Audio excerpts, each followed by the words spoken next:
The sea was restless that night. Moonlight spilled across the waters, turning the waves into silver flames.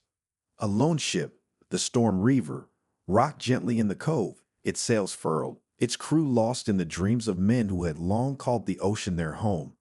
But Captain Dorian Vale did not sleep. He stood at the bow, hands resting on the carved railing, his dark coat swaying in the wind. The brine of the sea clung to his skin, mixing with the faint scent of rum and steel, a scent that spoke of battle, of storms braved, of whispered legends that only sailors dared to believe. His eyes, sharp as a falcon's, scanned the waters. Something was there. He could feel it. A presence beneath the waves, watching, waiting. Then it happened. The surface of the water rippled, as if the sea itself had sighed. A glimmering form rose from the depths, slow and graceful, like a dream surfacing from the mind. She was unlike anything of this world. A mermaid, but not the kind found in drunken tales. Her hair, deep as the ocean's heart, floated around her like a veil of liquid sapphire. Her silver eyes shimmered with secrets untold, reflecting the vastness of the sea. The moon traced its light along her form, smooth, ethereal, dangerous. Scales of deepest blue clung to her arms and shoulders, melting into a long serpentine tail that curled beneath the water's surface.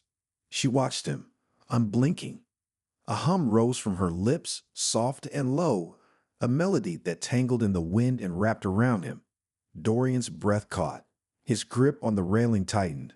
The song was not just sound, it was touch, sliding over his skin, curling into the spaces between his ribs, sinking into the marrow of his bones. "Who are you?" His voice was steady, but his pulse was not. The mermaid tilted her head, studying him like one might study a flame. Curious, knowing it could burn, yet unwilling to turn away. "You know my kind," she murmured. Her voice was water over smooth stones, gentle yet endless. "But I am not as the stories say." Dorian's lips curled into a half-smile. "No, you are not."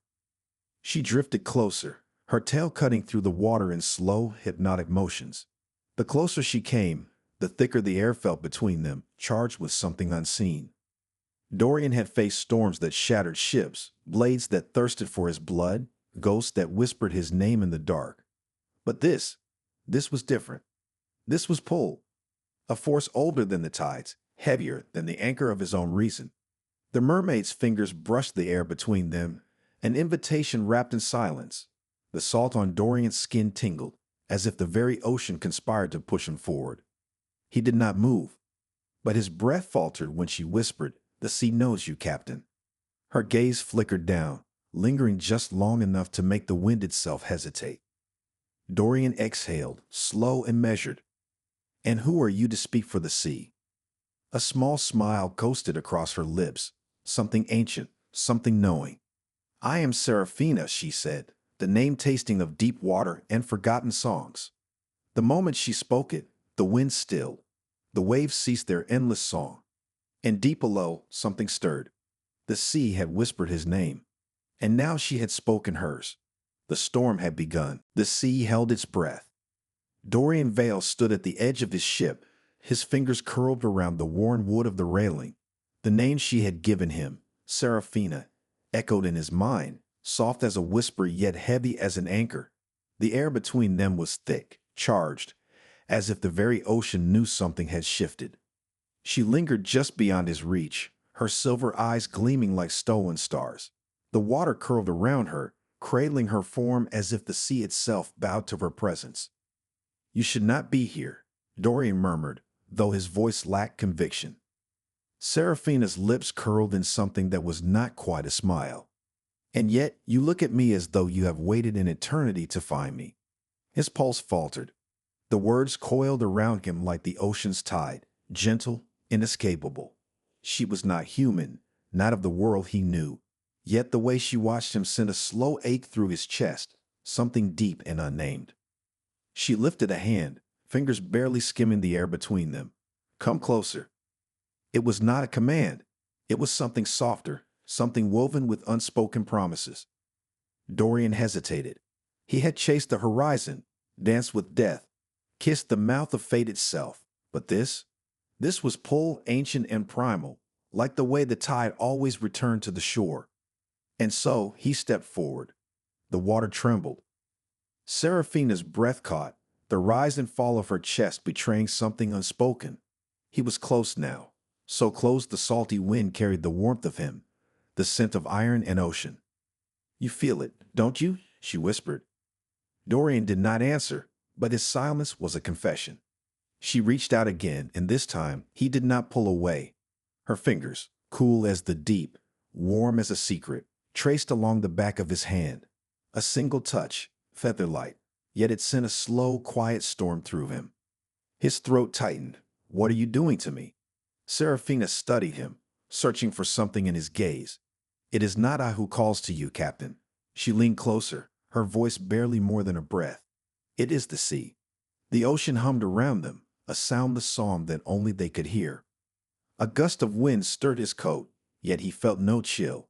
Only heat, only the weight of the moment, pressing, shifting, demanding something he did not know how to name. Seraphina's gaze flickered downward for a heartbeat, a hesitation, a question. And Dorian, against all reason, gave her an answer. His hand lifted, brushing a stray strand of sapphire hair from her face.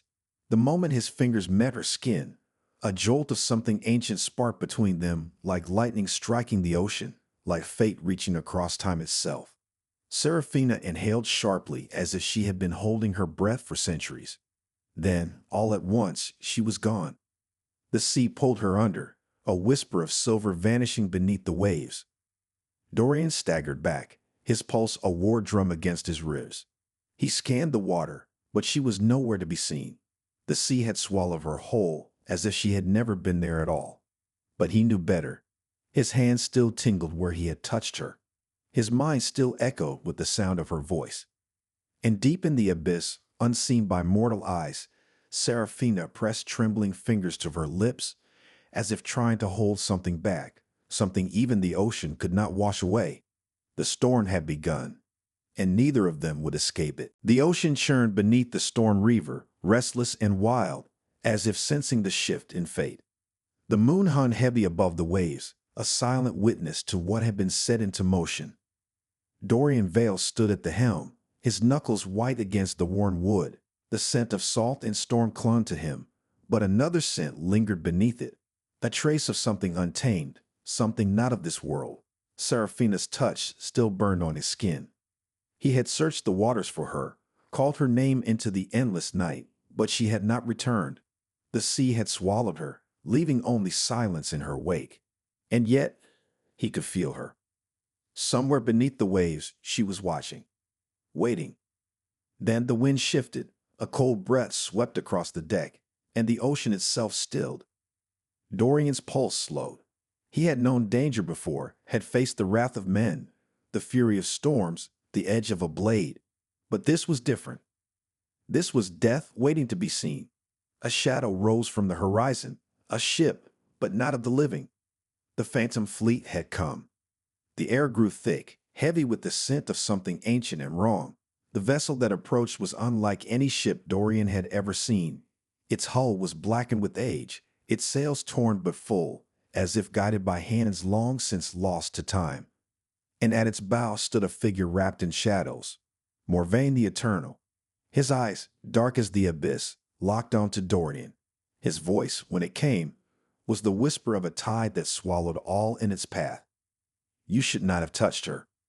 Dorian did not flinch. "I touch what I please." A slow, cold smile crept across Morvain's lips. "Then you will suffer for it." The sea roared in answer. The battle was swift, merciless. Morvain moved like a phantom, his blade an extension of the abyss itself. Dorian met him blow for blow, steel singing against steel, but every wound Morvain struck did not bleed. Instead, the edges of his vision darkened, the cold of the deep seeping into his veins. Then, just as Morvain's blade came for his heart, the sea rose. A song echoed across the waves. A voice he knew, a voice that had already changed his fate. Seraphina. The water surged, wrapping around Morvain's cursed ship like the hands of the ocean itself. The phantom captain snarled, his form flickering like mist in the wind. but the sea would not let him have Dorian. Not yet. A powerful wave crashed into the storm reaver, throwing Dorian to the deck. He gasped for breath, but the moment he opened his eyes, he knew something was wrong. The water clung to his skin too tightly, the salt biting deeper than it ever had before. His heartbeat pounded in his ears, but it no longer felt his own. And then he saw her, Seraphina, half risen from the waves, her silver eyes filled with something close to sorrow. "You are marked," she whispered. Dorian pushed himself up, but the weight in his chest was unbearable. What did he do? Seraphina's gaze flickered to his hands. Dorian followed her eyes and felt his breath leave him. His veins shimmered, the deep blue glow of the abyss pulsing beneath his skin. A curse, a claim, a bond that tied him to the sea forever. The realization struck like lightning. He could never leave the ocean again. His feet, once so steady on the wood of his ship, suddenly felt foreign. The land would reject him now. The sea had taken him as its home. Seraphina reached for him, her touch soft yet unshakable. "I tried to stop it," she whispered, and for the first time, Dorian heard pain in her voice. He exhaled slowly. The stars above blurred, the world tilting in a way it never had before. The tide had turned, and Dorian Vale was no longer just a man.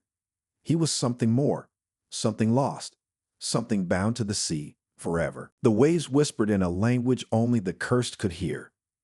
Dorian Vale stood at the water's edge, his boots sinking into the wet sand of an island that no map dared to name. The moon was high, casting its pale glow over the restless tide, but he did not look to the sky. He looked at his hands. The veins beneath his skin still pulsed with an unnatural glow, deep blue like the abyss itself. He clenched his fists, but the eerie shimmer did not fade. The sea had touched him, changed him, and he could feel it now, the pull. A whisper in his blood, a slow, aching call that made the land feel wrong beneath his feet. The ocean was waiting for him, wanting him. A shadow moved in the surf. Seraphina. She rose from the water like a secret unspoken, her sapphire hair flowing with the tide. The silver glow of her eyes softened when they met his, but something deeper lurked beneath them, guilt, longing, regret. "You should not have come to shore," she murmured. Dorian exhaled, a humorless chuckle escaping his lips. "It seems I don't belong here anymore." Seraphina drifted closer, her tail gliding through the shallows, sending ripples toward his feet. "The sea has marked you. It will call to you until you answer." His jaw tightened. "And if I don't?" She hesitated. The water lapped against the shore, filling the silence between them. "Then it will take you," she said at last, voice soft as foam upon the tide. Dorian dragged a hand through his dark hair, his mind warring against the truth in her words. He had lived his life as a pirate, a man of freedom, a master of his own fate. But now, fate had turned against him. He looked at her again, really looked at her. She was more than legend, more than whispered stories told in the dead of night. She was the ocean itself, alive and untamed. And yet, beneath all the mystery, he saw something he never expected. Fear. Not for herself. For him. A sudden wave crashed at his feet. He barely had time to react before she was there, close enough to steal the air from his lungs. Dorian. His name left her lips like a prayer, uncertain, desperate. His breath faltered. She lifted a hand, fingers hovering just above his chest. The warmth of him, the heat of a man not yet fully lost to the deep, called to something within her. And when she finally touched him, barely softly, his heart stilled. The ocean stilled. Dorian felt the pull between them, an invisible thread wound tight, fragile yet unbreakable. The way she looked at him, the way the sea itself seemed to bend around her, it was undeniable. She had tried to save him, and in doing so, she had bound them together. The truth sank deep into his bones. He was no longer just a man of the sea. He was hers. The waves curved around his ankles, as if sensing the shift, eager to reclaim what belonged to them. But Dorian did not step back. Instead, he reached for her. His fingers traced the curve of her jaw, slow, reverent. Seraphina did not move away. She had spent her life bound to the ocean, unable to belong to anything else. But in this moment, she belonged to him, and the sea raged with jealousy. A sudden gust of wind howled across the shore. The waves surged forward, violent and demanding. Seraphina gasped, her grip tightening against his coat as the water rose around them. The ocean had given her to him for a fleeting moment, and now it wanted her back. Dorian held on. Fate be damned, he would not let her go. But Seraphina's silver eyes filled with sorrow. "You cannot fight the sea," she whispered. And then the tide took her. The last thing he saw was her outstretched hand before the water swallowed her whole. Dorian fell to his knees, the salt burning his lips, his hands grasping at nothing but the empty tide. He had won wars, conquered storms, defied death. But the ocean had claimed her, and soon it would come for him too. The sea had taken her. Dorian Vale remained on his knees, the salt water clinging to his clothes, his skin, his soul. The roar of the waves echoed in his ears, but all he could hear was the silence where her voice had been. Seraphina. The wind howled through the night, carrying the scent of the storm, but it was her absence that shook him more than the fury of the ocean. The tide lapped at his boots, as if mocking him. The land no longer wanted him, yet the sea refused to let him claim what had already been lost. He clenched his fists. The glow in his veins pulsed beneath his skin, the mark of a man no longer fully human. His body no longer belonged to the world he had known. But his heart was still his own, and it beat only for her. A soft ripple stirred the water ahead. Dorian's breath caught. Then she rose from the deep. Seraphina emerged like a dream half remembered, her sapphire hair darkened by the water, her silver eyes burning with something unspoken. She did not speak at first. She only watched him, her expression unreadable. But he could feel it. The same pull that had been there since the moment she first appeared. The unspoken tether between them, invisible yet unbreakable. Slowly, she drifted closer. The waves carried her forward until the water barely reached her shoulders. The moonlight traced along her skin, illuminating the shimmer of scales along her arms, the delicate curve of her form. And then she reached for him. Dorian did not hesitate. His hand met hers beneath the water, fingers threading together in the space where the ocean could not steal them apart. Her skin was cool as the tide, warm as a secret. He had known storms, known battles, known the sting of steel and the rush of victory. But this was the only war he never wanted to win. Seraphina exhaled, a slow, trembling breath. "You don't understand what you've done." Dorian's grip tightened. "Then tell me." Her silver gaze flickered downward, where the cursed glow still pulsed beneath his skin. A mark not just of the ocean's claim, but of hers. "You belong to the sea now," she whispered. Dorian studied her, his expression unreadable. "And what of you? What do you belong to?" Seraphina hesitated, the weight of his words pressing against the space between them.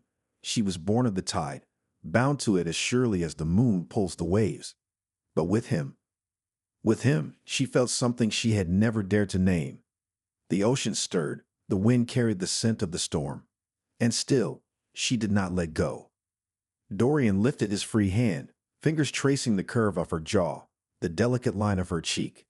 A touch so light, so reverent, that even the sea seemed to pause. "You think I fear the ocean's claim," he murmured. Seraphina's breath hitched. His fingers drifted lower, brushing against the pulse of her throat, where her heart beat too fast, too real. "But I do not," he said softly, "for I have already drowned in something far deeper." She swallowed hard. Dorian.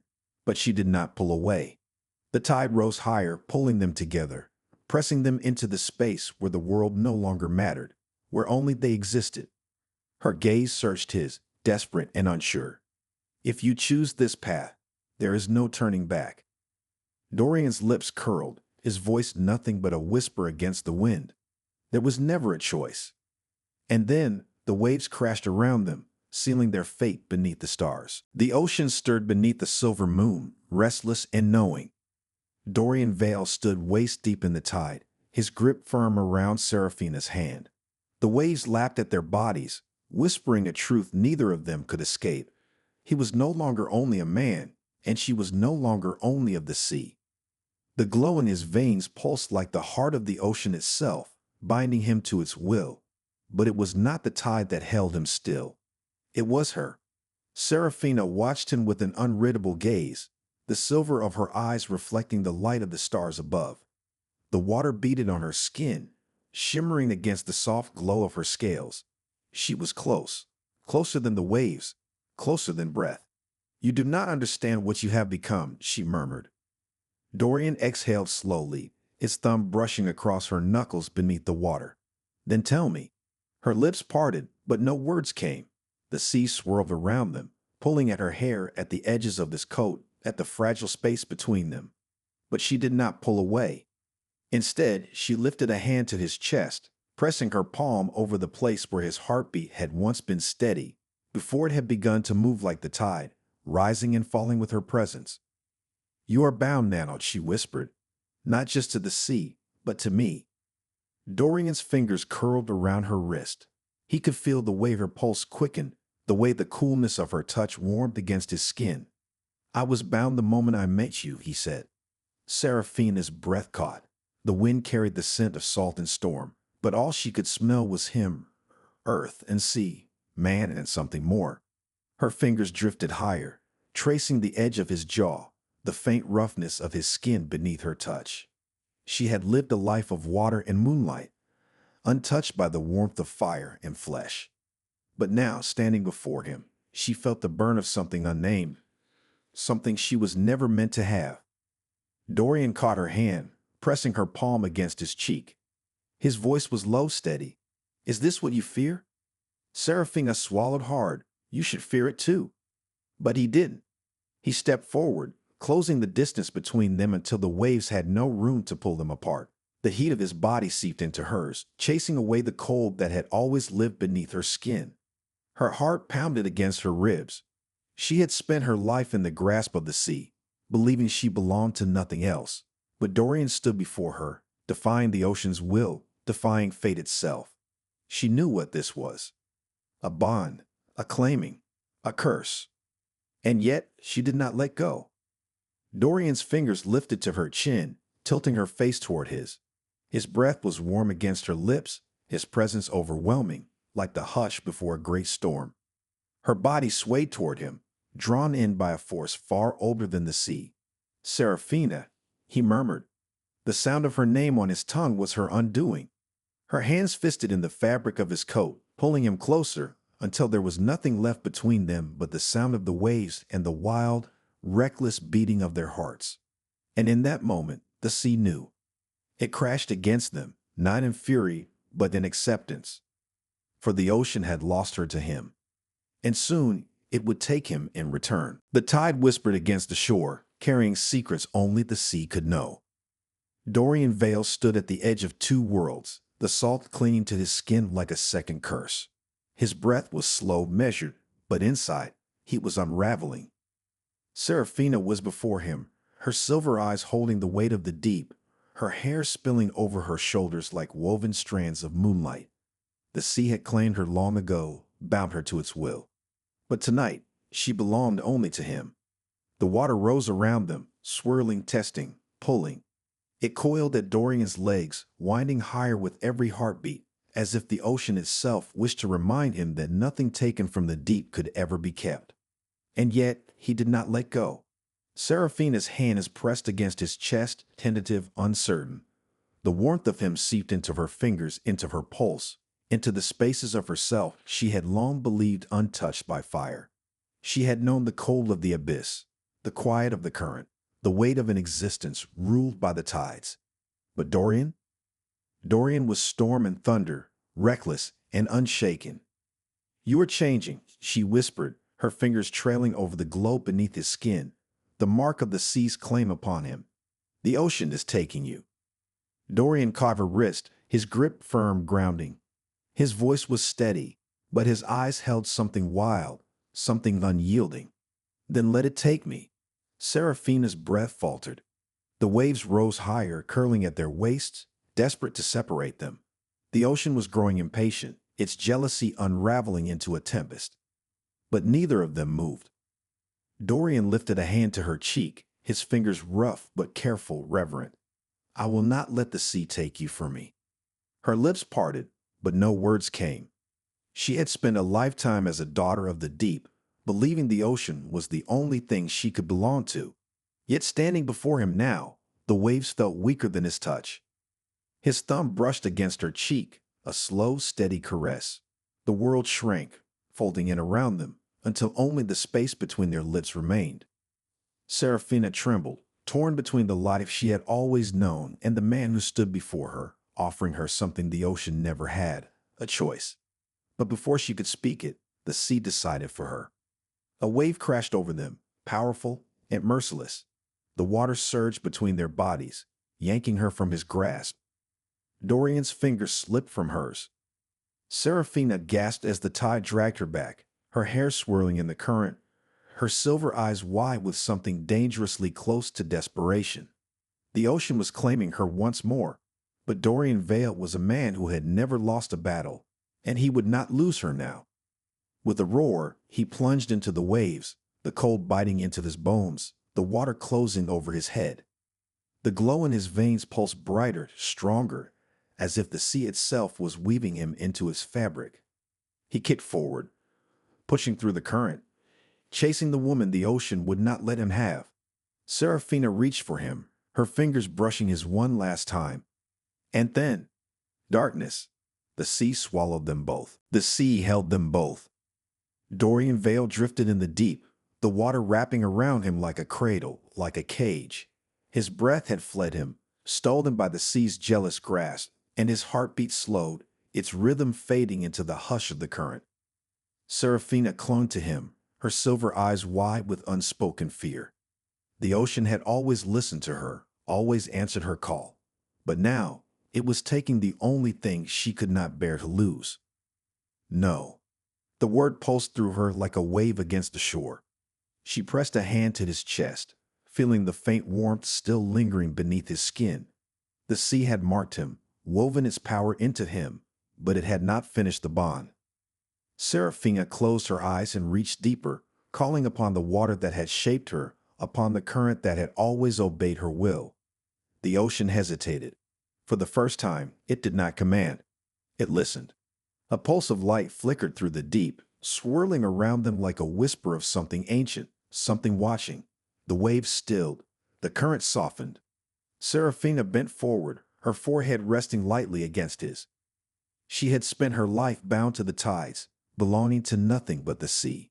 But now, she wished to belong to something more. She wished for him to stay. The glow within Dorian's veins flared, the faint ember of life fighting against the darkness. A breath stirred within him, as if something unseen had answered her silent plea. Then, his eyes opened. A sharp inhale, a sudden spark, and the ocean shivered in response. Dorian did not sink. He did not drown. He rose. The water no longer fought him. It embraced him, lifted him, welcomed him as one of its own. Strength returned to his limbs, power humming beneath his skin, no longer borrowed, no longer fleeting. The ocean had remade him. Serafina pulled back, searching his face. He was alive. And for the first time in her life, she was unafraid. Together, they ascended, breaking through the surface as the night air rushed to greet them. The waves carried them gently now, no longer a force of separation, but a silent witness to something it could not take away. Dorian met her gaze, his hand finding hers beneath the star of the water. The sea had tried to claim them. Instead, it had set them free. And now they would chart their own course, together.